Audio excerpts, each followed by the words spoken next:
Today we're looking at a new Dreamcast game. Well, new-ish. This was sent to me a few months back, but I've been so busy the video had to wait a while. This is Fragmented Almanac, a rather trippy puzzle adventure game made by Antiruins. Links below to their sites where you can buy the game digitally for $15 US or a physical edition for $30. There are two cover variants, but both contain the same content. Now, as you'll see, I have mixed feelings about this game, but let me tell you that you won't find another experience anything like this on the Dreamcast. Their website describes this as a mesmerising puzzle game, and that's not an inaccurate description. It's essentially two games, Reaperi Cycle and Summoning Signals. We'll look at Reaperi Cycle first as it's much shorter. Straight off the bat, before you even select anything, the weirdness starts as the menu symbols themselves are cryptic. So you don't even know what you're selecting at first. There's an I, or a Roman 1 maybe, which takes you to the titular almanac. This shows you your progress in the games. The blurb on their site calls it a completely new almanac system that guides you through the complex world of the cycles. No idea what that means. This crystal is the Reaperi Cycle game, and this radio is Summoning Signals. The bell icon lets you listen to the game's music tracks. While playing either game, the VMU displays various symbols or text. In the blurb it also suggests that the VMU displays clues, although I didn't notice any. Reaperi Cycle is a quite brief game, but I'd say it's the one I enjoyed the most out of the two. It's a little point and click puzzle game confined to a single room called the Hideout. As you find clues throughout the room, you discover the aim of the game, to open up this strange puzzle cube. To do so, you'll need to arrange the symbols into 4 distinct patterns. The arrangements of these patterns are hinted at by various clues found in the room, which you have to decipher. There is no character you're controlling, it's played from sort of a floating first-person view of the room, and is played isometrically. Objects you can interact with aren't highlighted when you hover over them, so it's a case of trying everything in sight, just like the early point and clicks. Many clues aren't given until you've read or seen something else in the room, so you need to revisit some potential clues. Your objectives update as you discover new things, and you can view them to keep track of what you're doing. The clues are fun to solve. Some are easier than others, but it helps to pop your cryptic crossword thinking cap on. Rather than go back and forth viewing the clues, I took photos of them with my phone, found that easier. And that's the game really. How long it lasts depends on how long you take to solve the puzzles, but I wouldn't expect it to take you longer than about 30 minutes.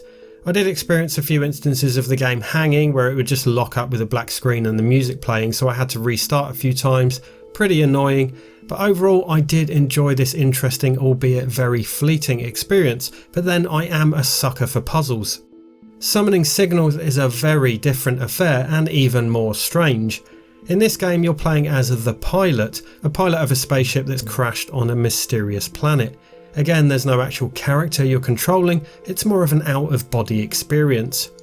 The game world looks like what can only be described as a kid's art project, a bizarre collage of mismatched shapes and images, like someone has chopped up magazines and glued them together. I know that sounds derisive, but I don't mind it at all actually, it's certainly unique. And it sort of adds to the unsettling vibe of the game. The whole thing has an eerie atmosphere, the visuals, the almost disturbing subtle music, and a day-night cycle all add to the unease. The planet you've landed on is a surreal landscape of differing styles.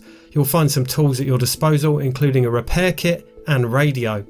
The repair kit can help you mend broken machinery and tech you come across, triggering a simple mini-game in which you have to move points of a triangle to sync with moving markers. The radio lets you communicate with a mystery person who sometimes guides you. Once you've wandered around, some objectives will become clear and you'll solve a few puzzles. The game world isn't huge, which is a blessing as it means there are limited areas in which to search. A couple of gripes with the game. One, this game also crashed on me a few times and I lost all of my progress. This was so annoying because unlike Reaperi Cycle it takes a while to get back to where you were. It does have a save option though, so I'd suggest fairly frequent saves in case this happens.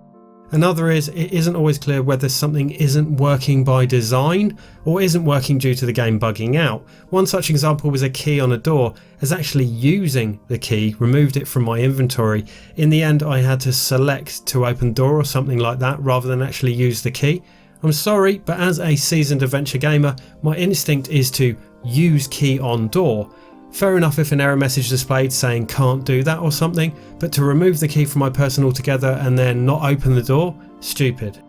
After a while you'll gain access to other areas, a garage and an arcade. Weirdly, these are accessed from the main menu rather than from the main game world, which just serves to unnecessarily separate the game elements and makes the whole thing feel disjointed.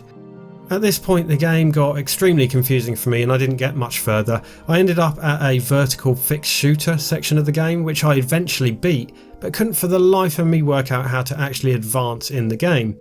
And this dragon was tough to beat as the ship moves really slowly, but after beating it I had no real idea of whether I'd actually won or lost. This cryptic message displays, but nothing I pressed seemed to advance the game further. At this point I could have bitten my Dreamcast controller in half through frustration, so I thought it best to leave it there for now. Overall it was a weird experience, but I actually thought it was quite refreshing. If nothing else, it's interesting and unique. The vibe reminds me of old adventure games like Myst, which were also pretty strange. I definitely enjoyed Reaperi Cycle more, but it's a very brief affair. Summoning Souls is more atmospheric and unique, but I'll have to go back to it later on to try to complete it. I'm sure by now you've probably made a decision as to whether or not this is for you. It will likely split opinions, but if you do want a physical copy, grab one now, as I believe they're quite limited in number. Anyway, that was Fragmented Almanac on Dreamcast. Thanks for watching.